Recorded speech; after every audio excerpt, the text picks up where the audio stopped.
তো কুরবানি আর শুভেচ্ছা সবাইকে। তো আমিও ছোটোখাটোভাবে কুরবানি ভাগে করতেছি, আমরা 2 ভাগে করি, মানে শেয়ার 2 জনে মিলে করি।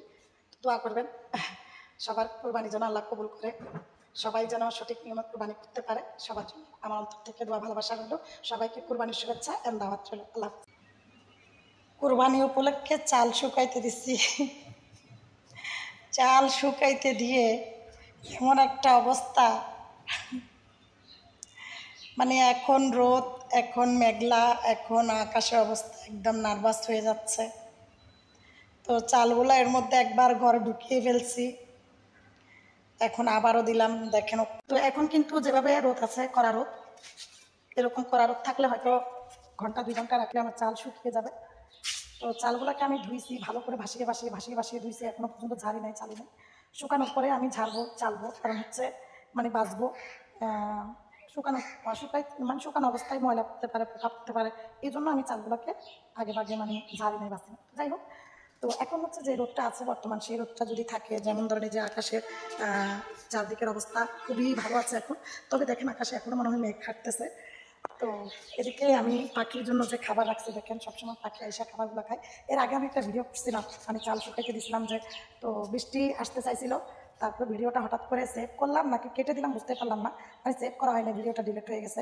তো আমি যে এখানে খাবার রাখছিলাম, এই খাবারগুলা মানে নানরুটির কাঁচা, পরোটার কাঁচা, এগুলা পাখি এবং কাক সবাই মিলেমিশে খাচ্ছিল, এটা দেখে খুবই ভালো লাগছে। এখানে আরও ছিল, পরোটা ছিল, নানরুটির কাঁচা আরও ছিল, তো সবই খাইছে। এখানে এটা রয়েছে আর একটু রয়েছে, বাকিগুলো ইনশাল্লাহ পাখিগুলো আইসা খাবে। তো আসলে বেঁচে যাওয়া খাবার এমনি পচাই ফেলে না দিয়ে পাখিদের জন্য আপনার বাড়ির আঙিনায়, ছাদের এক কর্নারে, মানে অবশিষ্ট একটা জায়গায় যেখানে পাখি আসা যাওয়া আছে, ওইখানে রেখে দেন, পাখিরা খেয়ে ফেলবে। তো যাই হোক, দোয়া করবেন আমার চালগুলো যেন আমি আজকে ভালোভাবে শুকাইতে পারি। হ্যাঁ, দোয়া করবেন। তো মানে জানি না আজকে চাল শুকাইতে পারি না, তবে এরকম যদি রোদ থাকে 1 ঘন্টার মধ্যে ইনশাল্লাহ আমার চালগুলো তো সিরিয়াসলি গরম, রোদ থাকলেও গরম, না থাকলেও গরম। জানি না চালের অবস্থা কি হয়। 8 কেজি চাল এখানে, এখানে হচ্ছে 8 কেজি চাল। তবে যেখানে শুকাইতে দিচ্ছি এখানে হয়তো পাটিটা আরেকটু বড় হইলে ভালো হইতো। আমি এখন নামাজের বেতের মশলাই ওড়না, উপর ওড়না দিয়া ওড়নার মধ্যে চালগুলো শুকাইতে দিচ্ছি।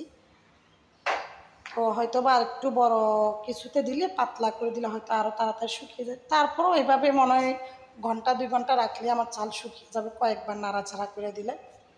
তো ঠিক আছে, আজ এ পর্যন্ত। ভালো থাকুন, সুস্থ থাকুন। আর এখন তো কোরবানির সিজন, সবাই মরিচ মশলা, হলুদ, চাল এগুলাই তো শুকিয়ে রেডি করে রাখবে, তাই না? তো আপনাদের চাল মশলা মানে এগুলো শুকিয়েছেন কিনা, যারা এখনও শুকান নাই, রোদের পরিস্থিতি দেখে ইনশাল্লাহ শুকিয়ে ফেলবেন।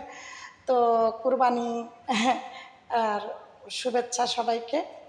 তো আমিও ছোটোখাটোভাবে কোরবানি ভাগে করতেছি, আমরা 2 ভাগে করি, মানে শেয়ার 2 জনে মিলে করি। দোয়া করবেন সবার কোরবানি যেন আল্লাহ কবুল করে, সবাই যেন সঠিক নিয়মে কোরবানি করতে পারে। সবার জন্য আমার অন্তর থেকে দোয়া ভালোবাসা রইল। সবাইকে কোরবানির শুভেচ্ছা এন্ড দাওয়াত রইল। আল্লাহ হাফেজ।